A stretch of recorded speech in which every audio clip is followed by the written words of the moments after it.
Goedemiddag, welkom. We gaan starten met onszelf voor te stellen. Zoals u net hoorde, ik ben Til de Neuts. Ik ben dat al even, ik ben zo geboren, sorry. En ik werk bij EBO Enterprises. Ik werk al een tijdje in de IT en de security en zelfs in de OT-security, dus nog iets specifieker. Ik heb onderzoek gedaan, ik ben pentester geweest, ik heb aan de slechte kant van de security gestaan, dus fabrieken gepentest, windmolens gepentest, organisaties, bedrijven gepentest, gehackt, van buiten en van binnen, letterlijk. Dat is mijn achtergrond. Dan ben ik overgegaan naar ABISS Enterprises, waar mij gevraagd is om een keer de andere kant te bekijken. Hoe beveilig je zo'n omgevingen tegen mensen zoals ik? Dus ik zeg vaak, ik ben van de dark side naar de light side gegaan, van de force.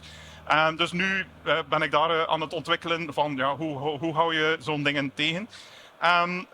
Ik kom daar hier een beetje van vertellen. Samen met een collega van ons, van Ruben Verbrugge. Dus ik ga u zelf laten voorstellen. Goedemiddag, ik ben dus Ruben Verbrugge. Bij mij is het lijstje iets korter van ervaring dan bij Til. Ik ben nu bijna 6 jaar aan het werk bij de Noorder Offshore Windfarm, waar dat ik gestart ben in een meer data-georiënteerde rol.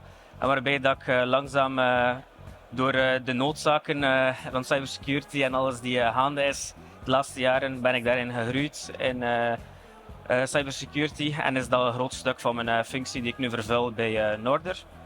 Daarnaast ben ik ook actief bij een van de aandeelhouders van Noorder in een meer data-georiënteerde rol, waarbij dat ik minder bezig ben met het OT-IT cybersecurity. Op de agenda vandaag gaan we, voordat we overgaan naar een heel interessante demo van Til, ga ik kort even toelichten wat wij doen bij Noorder, wat dat een offshore windpark is, hoe dat je dat kunt voorstellen. En daarna gaan we door naar een demo die eigenlijk mooi zal daarop aansluiten.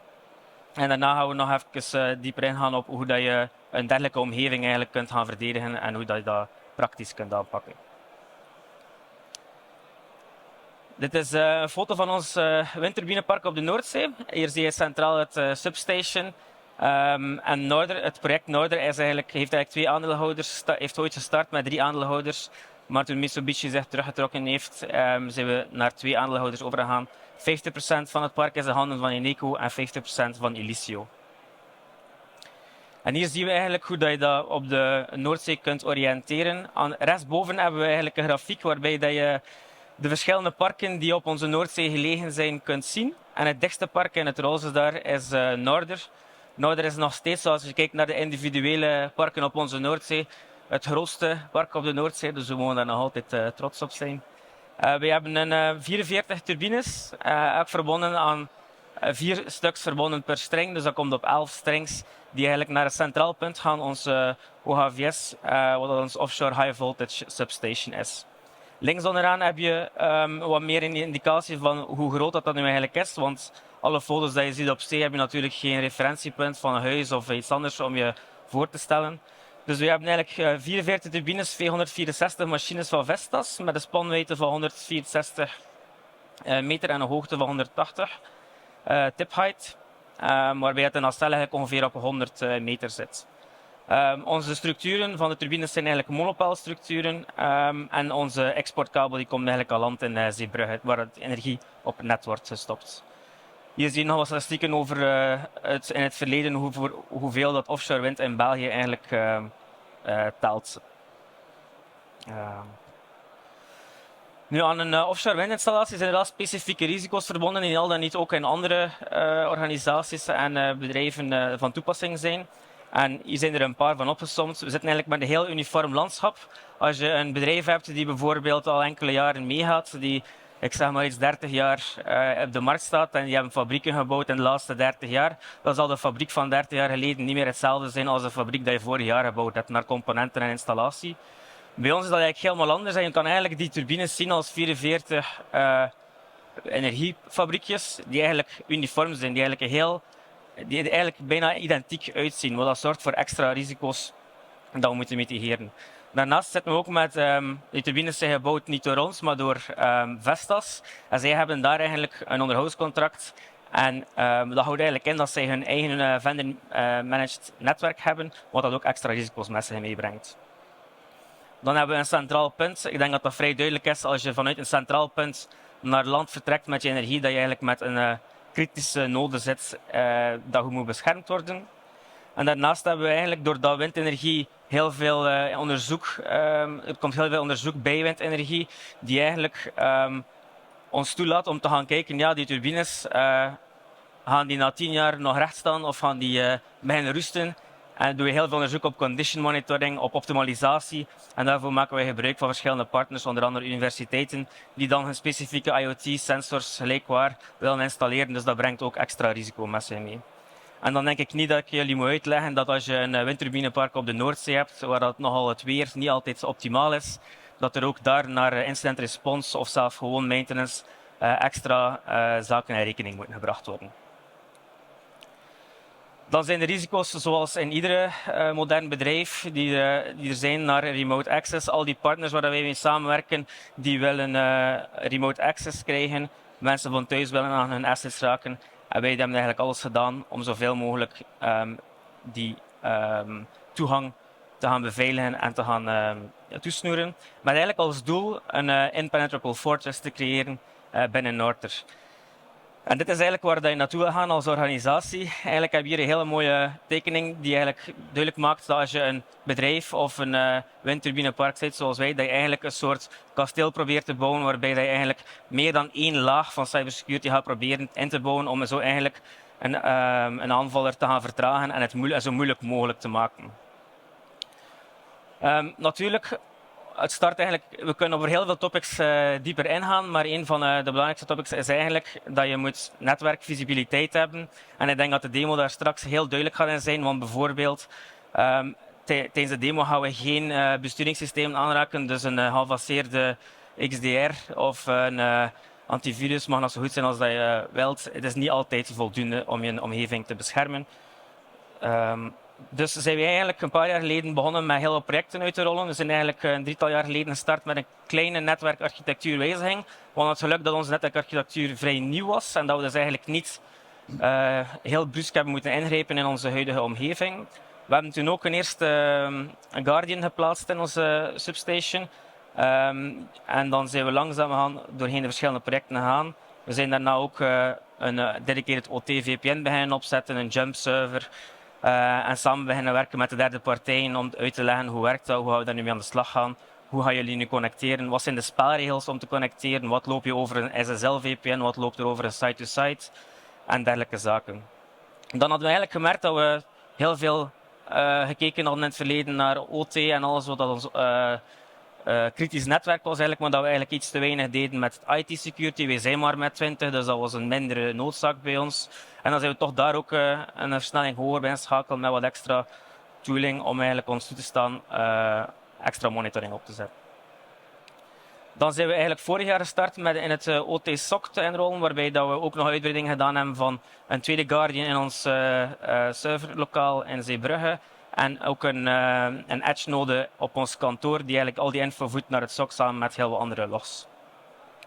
Uiteindelijk hebben we nog een server renewal gedaan en zijn we eigenlijk nu, dit jaar hebben we eigenlijk erin geslaagd om het stukje vendor-managed netwerk te gaan ook uitbreiden in Nozomi. Dus we hebben eigenlijk de toestemming na lange discussies en overleg met Vestas hebben we eigenlijk nu ook het Vestas-netwerk, hun core-netwerk, kunnen inpluggen op onze Nozomi en die info voeden naar het SOC, wat dat voor ons een heel grote beperking is in het risico dat we eerder zagen hier, waarbij dat we met een vendor-managed netwerk zitten. Op die manier hebben we een stukje van dat risico gemitigeerd.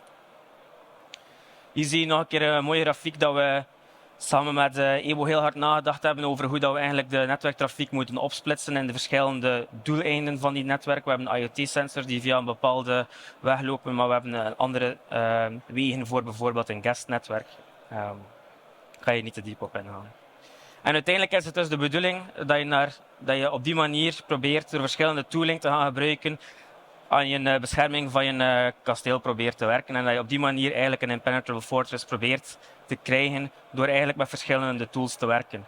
Niet alle tools hier dat je hier ziet zijn de enige tools, maar dat zijn voorbeelden van keuzes die wij gemaakt hebben om eigenlijk onze offshore windfarm zo goed mogelijk te gaan beschermen. Yes, thank you. Okay, next phase, let's hack. I actually detected that I needed to switch to English, so the remainder of the presentation will be in English. I hope that's okay. So now it's my turn to have some fun. Ruben had his fun. So I will actually hack an organization. Can be a wind farm, can be anything. So a couple of slides as introduction. So I will do a full breach from scanning the internet, using the internet, going onto the organizational network, and then disrupting and even destroying the production of that organization, right? So that's a little bit based on something called the cyber kill chain, not so important. Let me introduce you to our victim. Who will we hack? We will hack a company called Tailwind. Has no affiliation whatsoever with Norther or any of our customers. It's just a fictive, not a real wind farm, and it's called Tailwind. And it has a URL. It's called tail-wind.be. So without further ado, let's dive in. The first phase, we know nothing. The only thing we know about our organization, about our victim, is the URL, the name. tail-wind.be. So we need to look on the internet. Hacking on the internet, there are like hundreds of tools. Some of them you might already know, like Google is the most famous one. Finding information on LinkedIn. Maybe you know about Shodan, for example, or dark web data leaks, or looking for DNS. Is there anyone here who knows about the one that is at the bottom, crt.sh? That's a website. No? Oh, okay. That's new. That's good. That's good. So let's start. If I click on it, and if the internet works, then you should be able to see something like this. So what is crt.sh? It's a global database that keeps track of all the certificates that are handed out, that were requested and are handed out to host, well, not self-signed, but publicly signed websites like HTTPS. Everything that's HTTPS has a certificate that has been handed out by something called an authority. This lists all these certificates. So it's a very good tool to quickly list subnets or subdomains of a website, of an organization. So if I enter our victim right here, press enter, then we see a list of all the certificates that has been handed out, and we can even see as an attacker when the certificate will each at the end of its lifetime and look for new ones and so on. But as you can see, we can also see some subdomains, which is of course very interesting. Maybe some of you have already identified which could be a very interesting subdomain to attack or to scan or to look for vulnerabilities or issues. Yes, the top one, the VPN one. And it's not even a normal VPN. If you look at the name here, it says vpn.ot.tail-wind.be. So it's not a normal VPN, it might be a VPN for the OT part of that organization. Not uncommon. Actually, nothing of the things that I will show today will be uncommon. Just not in that order. No, not important, so let's do it. Let's have a look. So if I go to that website, this is what we see. Right, so this is what we have. Not unexpected, we have a VPN interface. We even know exactly which VPN they are probably using, probably FortiGate. Right, it's kind of in the name. FortiGate has had some issues in the last weeks, months, years, and so on. They had some vulnerabilities. If you do not patch your FortiGate, you are in big trouble, right? So maybe we can investigate if this specific system has any of those vulnerabilities. We see a VPN, so maybe we can assume that one of the better vulnerabilities might happen or be present here. Maybe we can address the API, because FortiGate, like many systems, has an API. One of the vulnerabilities of FortiGate is that you can address the API without authentication, without credentials. Let me show you.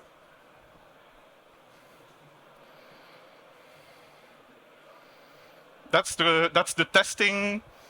It's very simple, so that's actually already an exploit. It's fairly simple. It just addresses the API. It goes into system admin, so we look at admin pages, and the vulnerability is the fact that in the headers we enter this kind of data instead of credentials. It expects credentials, it sees this.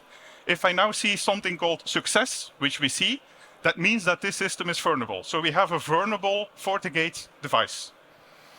The next one is to do something a little bit worse. So not only, if I see do we have success here, we even have a serial and a version. We can then use some exploit that some guy has written somewhere on the internet. There are tens of those. This is actually one I've written myself by accident a little bit. But if we look at what this script does, it uses that API to read out all the users, all the groups, all the administrators, and some other details that are present in that system. So if I rerun it with the correct name, of course, like this, success, it seems to work. So again, it has read out exactly what we just saw. It also has found that there are 3 users present in that FortiGate system, admin, guest, operator, and it has identified several groups. We can also use the same API to add users, to add a new user.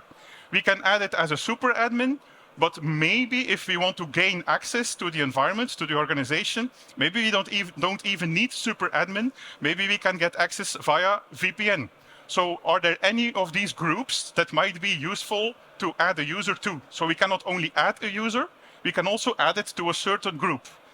My script does this automatically. I just have to enter yes, and it will add that user with the known password to that group, this group that is selected.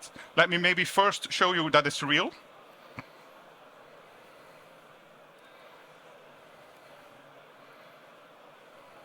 So that's the correct password. Currently, the user does not exist, right? It's a live demo. If I press enter, it seems to have worked because it says success. So I'll copy paste because that's easier. And success, we're in. So this means that the exploit has worked. So now we can move on to getting actual full access to the network. We can already do some stuff here. So that's fairly easy. You have Fortinet clients for that. I have one installed right here. That looks like this, right? So once again, the user and its corresponding password. We can actually even rerun the same script just to verify that the user will actually be listed now. So why not? And we're in luck. It seems to have worked because I don't see any errors. If I look at my IP addresses, so this is the network adapter of the VPN. So this is the IP address that I got from that VPN connection, right? We can even go a bit further and have a look at what network is being used by our victim. So that's something called routes, like so. So what we see here, maybe zoom in a little bit more. This network, this is the subnet that I am able to reach via VPN. Every VPN in the world works like this. Regular VPN works like this, not SASE, but the regular ones. So this means that I now have access to every IP address in that network. So we move on to the next phase in the cyber kill chain, lateral movement. We look around. What do we see? What do we have access to? So let me show you how we can do that with the tool called Nmap, right? So Nmap, let's first scan for IP addresses. I will do it quickly, only the first 10 IP addresses. And please give me names if you have any. Should be fairly quickly. So we see 4 IP addresses and a corresponding name. It seems we have access to something called FW, so that probably this is the firewall. Then we have something called a PLC, which is a controller, which is bad. We have access to the controller of the production. Then something called EWS. Anyone knows what EWS might stand for? Engineering workstation. Thank you, Hendrik. Engineering workstation. So that's the term that is commonly used as the software or the system that can be used to program PLCs, HMIs, your production in general. And then we have something else called CAM. Maybe we go a little bit further. Only one small comment further. If I do it like this, should also be fairly quickly. This will actually scan those 4 systems for open ports. So what are they running? We already know what they are and what their addresses are. Now we also know what they are mostly doing. So our PLC, which has this IP address, our PLC has Modbus TCP open. That's an industrial programming protocol available. Okay, very interesting. Together with the website. Interesting. Then we have our engineering workstation, which seems to have something called VNC. Interesting as well. And then the CAM, the camera system maybe, has also, well, Modbus, but also a website. Let's maybe first look at that website. IP address. Let's see what we have on that website. So it should show us a camera view. There we are. So we now have visual confirmation what we are attacking or looking at. So it seems like we are in the basement of the wind farm, the wind factory. We're in a system that seems to do some mixing. So we have components, component A, component B. We have valves. This one is closed. This one is mostly closed. These are put into a mixing vessel that is used to mix it up, all right? And then the resulting component is being pushed out to, well, the remaining is being purged here, and then the actual product using this valve is pushed here. So we are looking at a production environment. It takes some time as a hacker, like 10 minutes or something, to realize what you are seeing, right? So you can in the middle also see something called pressure. So we have an actual view of what the pressure levels are. If I want to disrupt something, this might be a good target to disrupt, to play a little bit with that pressure. In the scan, we noticed that the PLC has an industrial protocol available. In this case, Modbus TCP. Can be any protocol, they all have the same risks and vulnerabilities, meaning you can just ask the PLC to do something and he does it. That's what an industrial protocol is. You ask it to do something and it does it. Most of them, 99%, does not have support for authentication and encryption and passwords and so on. So we can just use simple tools. An example of such a tool is called Modbus TCP tool. Very good name for a tool. It's just in the Windows Store.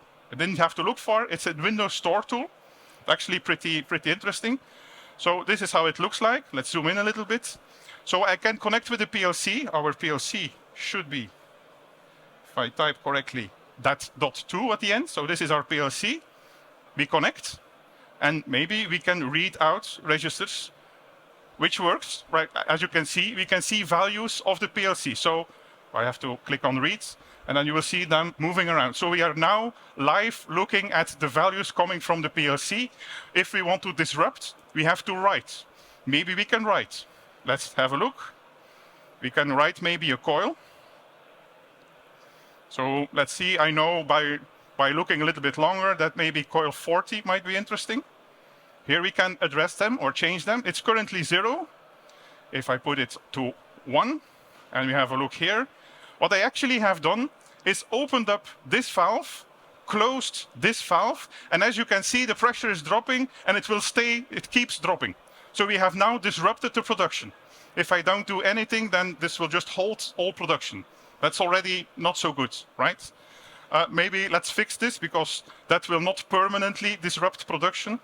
So I can put it back to a 0, and you will see that this one starts flowing again, this one closes, but now I'm a real evil hacker, right? I don't need sleep at night, and I'm gonna kill this forever. Right? Let's do something really heavy. I noticed that on that same PLC, there's also a web interface. So let's have a look at the web interface. This is the web interface. No security, no passwords, because we don't do that, because it's a closed network. We can run and stop the PLC, okay? But if I stop the PLC as a hacker, they just unplug it and replug it and it works again. So let's do something worse. We can change PLC program. So we can actually get the PLC program from the PLC. You can use Modbus TCP to do that. You can read all the details. You can change the PLC program, and then we can upload it again. Let's do that. Let's maybe zoom in a little bit. I have an attack version. Uploads, it's uploading. Then it will be compiling. It's currently compiling. Program compiled without errors. So now we have changed the full behavior of the PLC, and none of the buttons will work anymore. If we have a look at our view right here, what we changed is not for the pressure to go down. What we changed, and we opened up all the valves on the left side, or at least one. On the right side, we closed all the valves, which means the pressure is going up, and it will keep going up.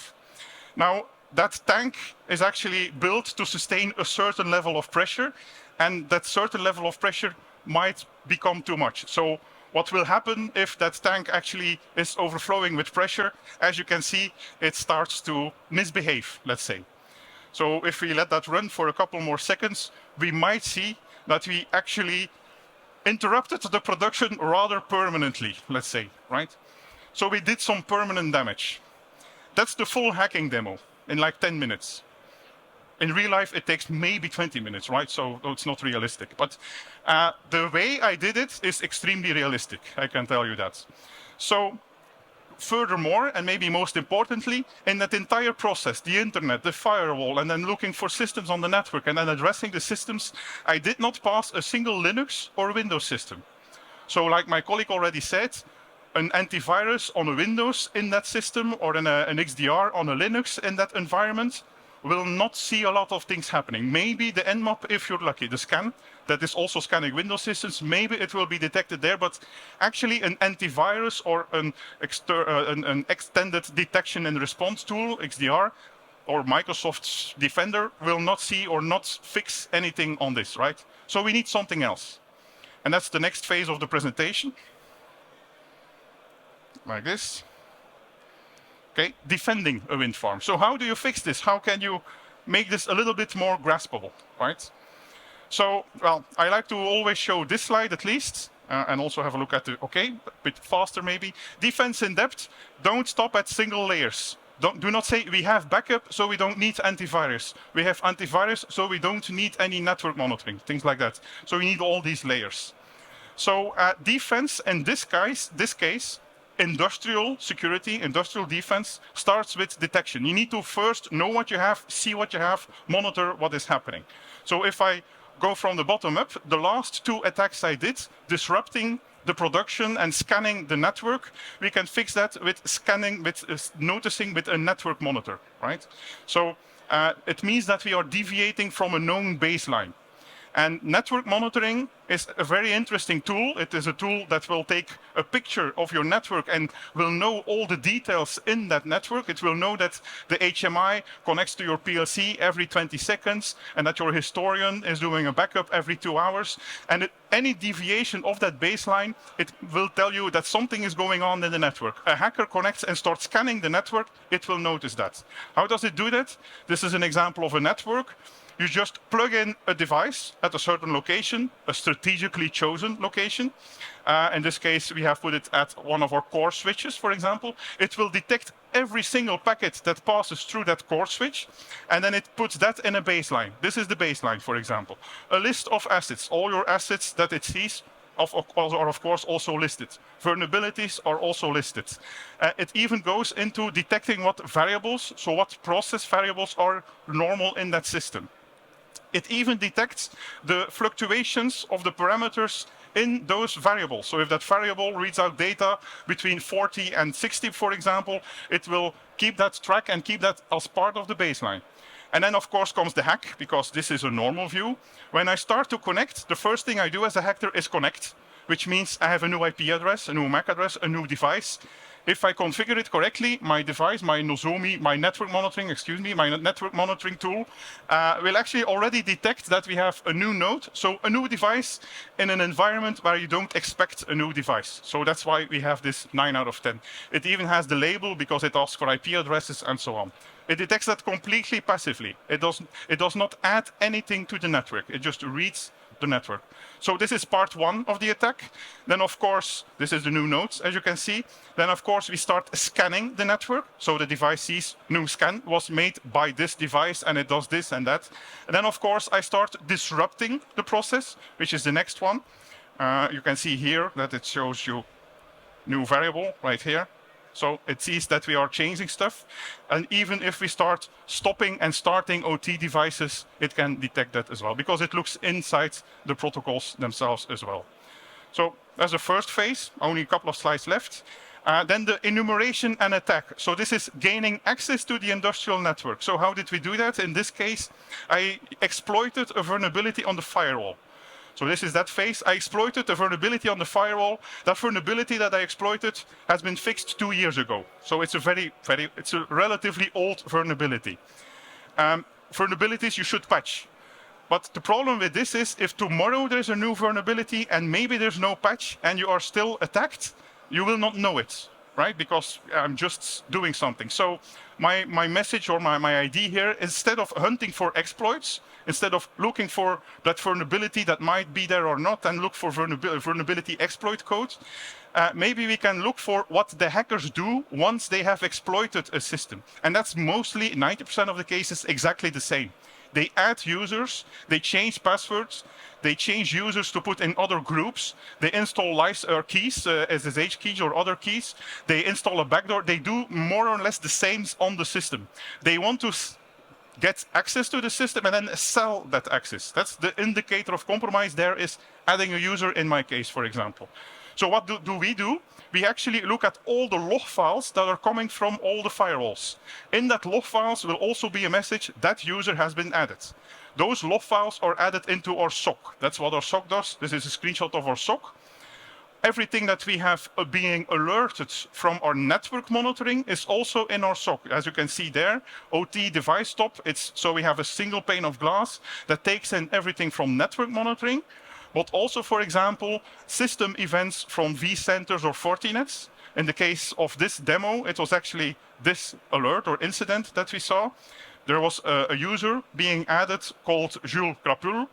It was being added from this IP address, which is a local IP address. And that's the only reason that this is a medium incident. If that IP address is a public IP address, that means someone on the internet from outside your company has added a local user, which is not a good idea. That someone from the internet adds users on your firewalls, then this is a critical incident, for example. So that's how we try to get a grasp on it. And then the last phase, the reconnaissance, so finding information on the internet. The information is on the internet. It's just best if you find it before the hackers find it. That's the idea here. And that's internet-based threats. Dark web monitoring or a system external security monitoring might help there, and we also have a look at that. I want to go a little bit deeper in this, but I think that the timing is not on our good side. So feel free to find us afterwards.